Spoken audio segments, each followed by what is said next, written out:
In my previous video, I talked about the pasta recipe of 5 tips that you can use to have an impact on your audience with your presentation. Those 5 tips are things that you should do while you are giving the presentation. But as for many other things, the most important part of a presentation is the preparation. Preparation comes in 3 instances. In the very beginning, before we decide on what and how we are going to deliver the presentation, the presentation and presentation slides or any support that you want to use, and a few moments before we start giving our presentation. Let's start with the first one. Before you start preparing your presentation support through the presentation software of your choice, you need to think about the objective of your presentation. Start with the ending in mind. What do you want your presentation to convey? What is the purpose? Why are you giving this presentation? It may sound obvious, but few people are really clear about this. In one presentation, you could talk about more than just one item, but you should get clarity on your goal. What are you going to close the presentation on? That's what the goal usually is. Getting very clear about the most important thing that you want your presentation to show your audience is the key difference between an impactful presentation and a mediocre one. One way your audience is able to get your clarity in your subject is when you are very clear what you want to show through your presentation. The end of the presentation will not come abruptly. Instead, the audience will be able to feel when the presentation is coming to a close, and they will, at the same time, understand the goal of your presentation very easily. This is very important to achieve, as leaving your audience confused about what the purpose of the entire presentation is, needless to say, is not good at all. That does have an impact, but not so much a good one. So decide what is the objective of your presentation. Is it the result of your study? Is it an analysis of the different options that your company could use for a particular task? Or is it a presentation through which you want to motivate your audience? Get very clear on this. Don't start preparing your presentation slides thinking, it's okay, I'll think about it later.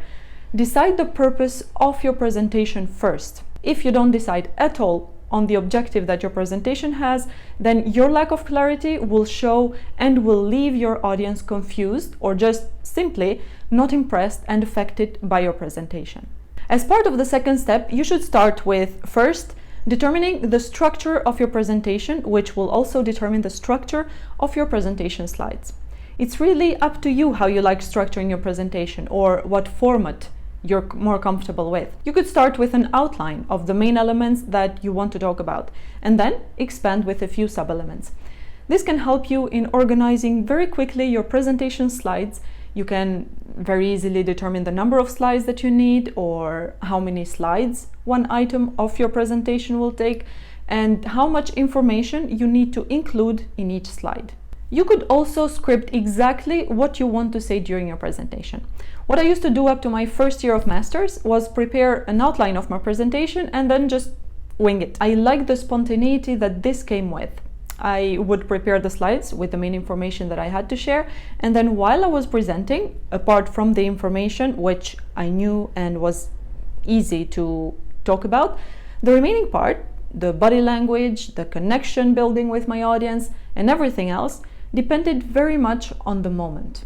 Like I said, I like being spontaneous, but in fact, my presentations were very limited in the impact that they had.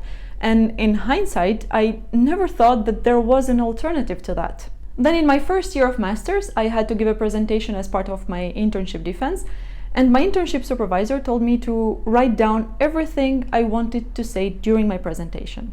Everything. At first, it felt like cheating, like I was going to rehearse the same presentation a few times, memorizing every letter, every comma, and as a result, it would sound rehearsed and empty of emotion the day of the presentation. But here is what happened. By writing down everything that I needed and wanted to say, I made sure that I was not forgetting anything important. I was able to get very clear on what I needed to emphasize to have a greater impact on the audience.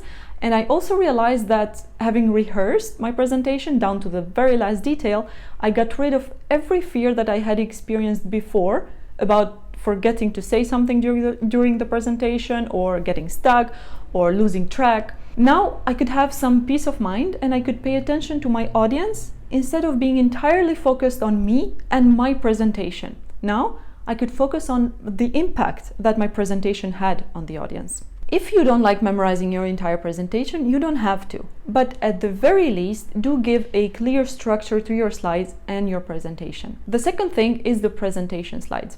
Presentation slides should not be full of text. Use images, graphics, and very little text. Think that your audience will be reading the entire text on your slides while you're talking. And the more text that you have, the less they will listen to you. Dedicate at most one item to one slide. If you put two different items on the same slide, the audience will lose track of your presentation. While you're talking about the first item, the audience could already be reading in the second item.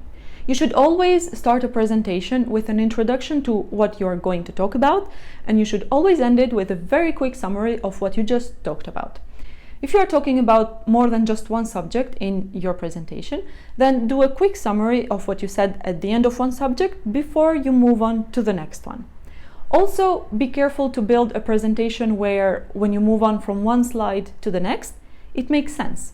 Sometimes when we don't pay attention to how we move from one piece of information to the next, because it's obvious to us, or maybe because we don't exactly know how to address it, then the audience could feel confused, put off, or even lost if it does not make sense to them. You can do this after you're done with the presentation slides.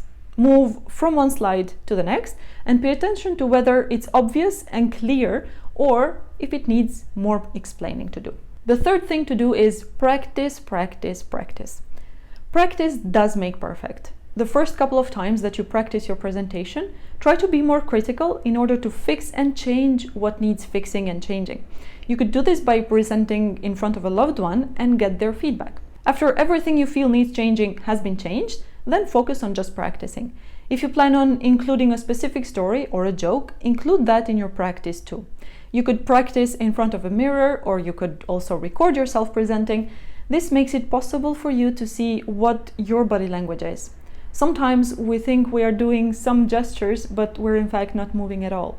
Or we think that we're not moving at all when presenting, and we don't realize that we're moving nervously in one place. But by doing this, you can also notice the impact that your presentation currently has and improve on it if you're not happy. The third and final step is priming. Priming includes things to do minutes before starting a presentation. And this is a very powerful tool which shows the power that our physiology has on our mind. In psychology, priming is a phenomenon in which a person is exposed to a first stimulus, and this first stimulus affects this person's response to a second stimulus related to the first. When we are doing a presentation, our body and mind are exposed to a stimulus that we can prime through another previous stimulus. There are two approaches to priming, the calm approach and the energetic approach. The result is, in both cases, the same. Tension has left your body, and the fear and the anxiety that you might feel when presenting have subsided. The difference is, in the former, you calm yourself down during priming and you feel calmer and relaxed when presenting. In the latter, you engage in an energy-inducing activity and you feel more energetic and enthusiastic when presenting as well. If you prefer the first approach, you calm yourself down, your thoughts, your movements, by focusing on your breathing. In this case, conscious breathing is the stimulus that primes your presenting self. Dedicate a few minutes before you start the presentation to breathing. Take slow and deep breaths continuously for a few minutes. The other approach to priming is by giving your body more energy in the few minutes before starting your presentation. You could do a quick workout, or what I have found, read and heard from many people, is jumping up and down for a few minutes. This removes the tension that generally builds up in your body before a public speaking appearance. It can be also accompanied by a clap of hands or throwing your fist up in the air and shouting something like "yay" or "I can do this." You can accompany both with a power pose.